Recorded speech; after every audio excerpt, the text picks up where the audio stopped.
وَإِذَا أَخَذْنَا مِيثَاقَ بَنِي إسرائیل، یاد کرو جب ہم نے پکا وعدہ لیا بنی اسرائیل سے، وہ وعدہ یہ ہے لا تعبدون الا اللہ، عبادت نہیں کرو گے مگر ایک اللہ کی، وبالوالدین احسانا، ماں باپ کے ساتھ احسان کرنا۔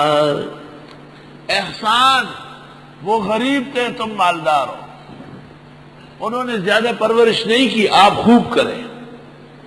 وَذِي الْقُرْبَى، اور رشتہ داروں کے ساتھ بھی، وی جانان دی بدکڑا زبخکڑما، خدای بد بد سزا خپلا ورکوینا۔ رشتہ داروں نے تو آپ کو ستایا ہے۔ ہمارے ایک جاننے والے تھے، وہ کہتے تھے، خط میں لکھتے تھے، میرے عزیز اور اقارب کو سلام کہیں، خوف اقارب اقرب لڑم نمگ ورطوی دا خطائن سر لکی وی ولی الماران لڑمانا نیزا کوئی چی چلے ہو میرے عزیز اور اقارب کو این کے ساتھ لکھا، اقارب جمع اقرب لڑم بچو، توبہ۔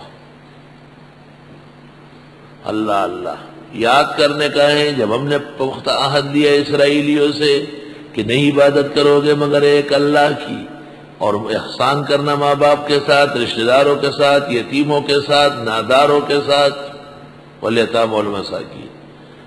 یتیم جس کا باپ مرا ہو بلوغ کو نہیں پہنچاؤ، کیونکہ لا یتم بعد البلوغ ولا عطر بعد العروس۔ وقولوا للناس حسنا، اور کہو لوگوں سے عمدہ باتیں۔ اچھی بات کیا ہے؟ ومن احسن قولا ممن دعا الی اللہ، اللہ کے دین کی دعوت دے، کلمہ پڑھا ہے، کہو لوگوں سے بہترین بات، لوگوں کو دین سے کہو۔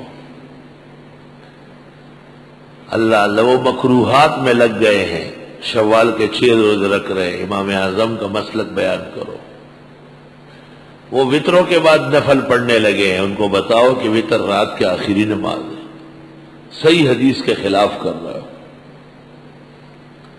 کہو لوگوں سے بہترین بات، اور بہترین بات وہ ہے جو دین کے موافق ہو۔ بہترین بات یہ نہیں ہے کہ آپ بے دینی پر خاموش ہو جائیں۔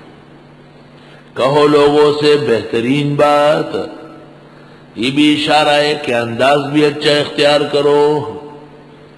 وَأَقِيمُوا الصَّلَاةَ، پابندی سے پڑھو نماز، وَآتُوا الزَّكَاةَ، دیتے رہو زکوٰۃ۔ کیا مطلب ہے؟ اگر تم خود بے نمازی ہو، زکوٰۃ چور ہو، تمہاری بات میں کیا اثر ہوگا وے؟ ثم تولیتم، پھر تم نے منہ موڑا، الا قلیلا منکم، مگر تھوڑے تم میں بچ گئے، وانتم معرضون، اور تم ہے ہی منہ موڑنے والے۔